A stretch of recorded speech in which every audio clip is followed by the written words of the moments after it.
Hello, and welcome to Chicago's O'Hare International Airport. I just arrived from Baltimore aboard an American Eagle E-170, and I've got a short connection here before I take a flight to London Heathrow aboard American 787-9 Dreamliner in economy. O'Hare is laid out in 4 terminals, numbered 1, 2, 3, and 5. I have no idea why they don't have a Terminal 4, but luckily, American uses Terminal 3 for all but their international arrivals at O'Hare, so I wouldn't have to change terminals or leave security between my flights. I had arrived at gate H4, and my flight would be departing from gate K13, an easy 10-minute walk. I was supposed to have about an hour to connect between flights, but the flight to London ended up getting delayed for about an hour, giving me plenty of time to hang out at O'Hare and watch flights depart and land. American gave no explanation for our delay, nor did they tell us how long the delay would last until they informed us that we were boarding, which wasn't a great look from their ground crew. We ended up boarding about an hour late, but luckily the flight wasn't full, so boarding was quick.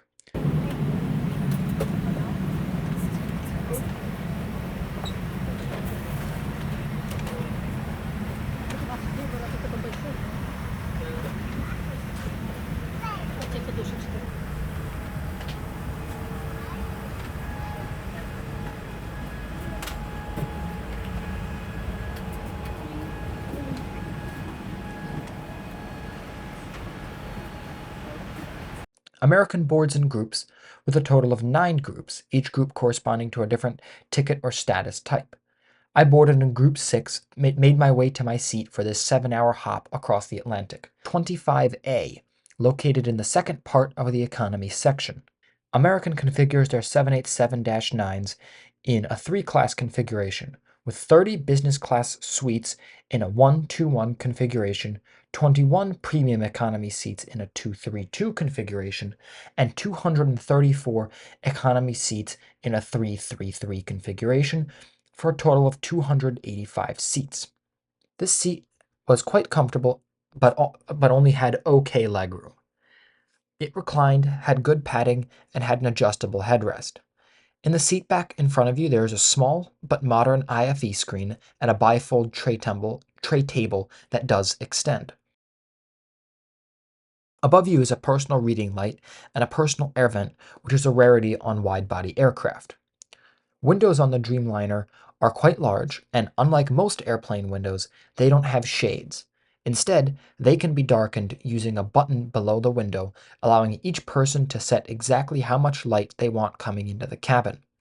One drawback of these windows is that the crew can lock them in dark mode, which this crew ended up doing, making it hard to see out the window during the flight. Each seat also had a pillow in a single-use cover and a blanket. The pillow was surprisingly comfortable and large and fluffy, and the blanket, although thin, was very, very soft and kept me quite warm during this summertime flight. The crew also handed out complimentary earbuds to each passenger, which was a nice touch. The earbuds weren't anything special, but they did have decent sound, which is all that they really needed to do.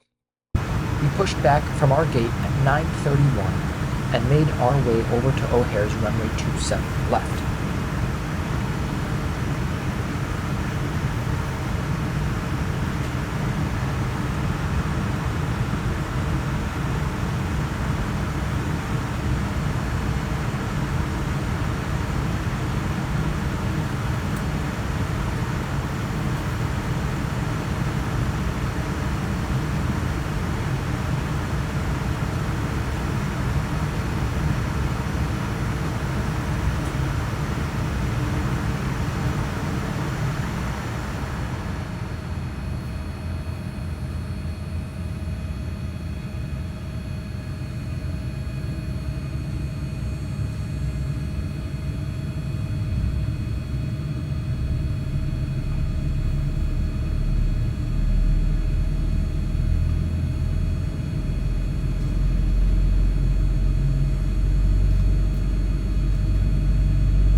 Once in the air, we made a turn to the east and began our trek across the northeastern US and Atlantic Ocean, cruising at 39,000 feet.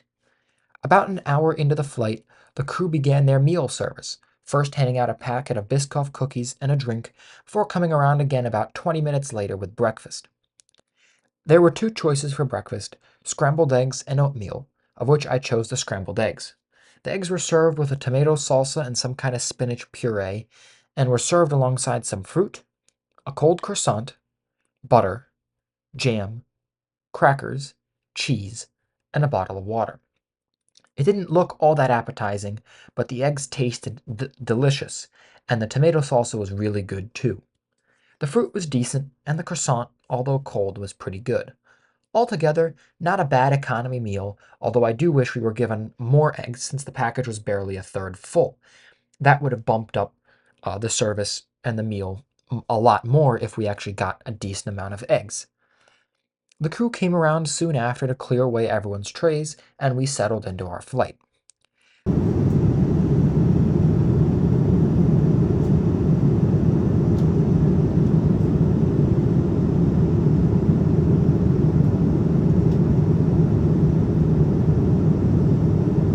This is when the crew ended up locking all the windows at half dimmed, which was annoying as I couldn't get a good view of New England or Nova Scotia as we flew over them.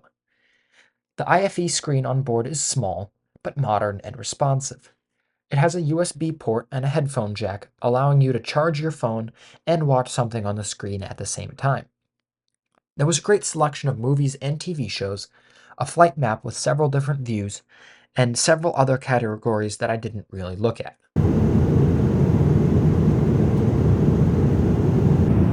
Our flight ended up being only half full in economy, so I was able to get an entire row to myself, which was really, really nice on this 7-hour flight. I was able to stretch out and sleep for several hours and woke up quite rested. I spent the rest of the trip watching some movies and never ran out of things to watch. The bathroom on the Dreamliner is pretty basic with a standard toilet, sink, and changing table, alongside a mirror, as well as a mirror. It was clean though, and a bit more spacious than bathrooms on the narrow bodies, but not much bigger. About an hour before landing, the flight attendants came around again offering more drinks and a veggie Hot Pocket. The Hot Pocket wasn't very tasty, and probably would have been better if it was just a cheese Hot Pocket. This was a very comfortable flight on American, much better than the flight on the E-170 that I had flown on a few hours before. Breakfast was pretty good, but small, unfortunately, and the seat was comfortable. The amenities were pretty good, and the IFE had plenty of things to watch, and the crew were very nice. It helped that the flight wasn't packed and that I was able to get a row to myself, though I think I would have been decently comfortable even if there was someone next to me.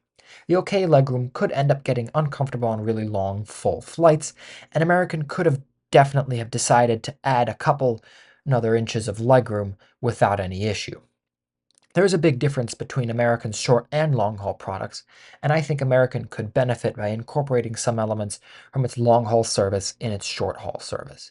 The flight was also great since it was one of the only non-red eye flights I could find for cheap, and this flight allowed me to get to London in the evening and go straight to bed, so I didn't experience any jet lag and was ready to go the next morning, instead of being all groggy after flying on a 7-hour red eye from the eastern US. In my opinion, these types of flights are by far the best way to get to Europe from the US, and I would wholeheartedly recommend taking this flight for that reason alone. We flew south of Ireland and over the coast of Wales before flying past London, making a 180 and coming in for a landing on Heathrow's runway 27R.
I ended up forgetting to film our taxi to the gate, but we ended up arriving at gate 29 at Heathrow's Terminal 3 at 10:42 p.m., 32 minutes late.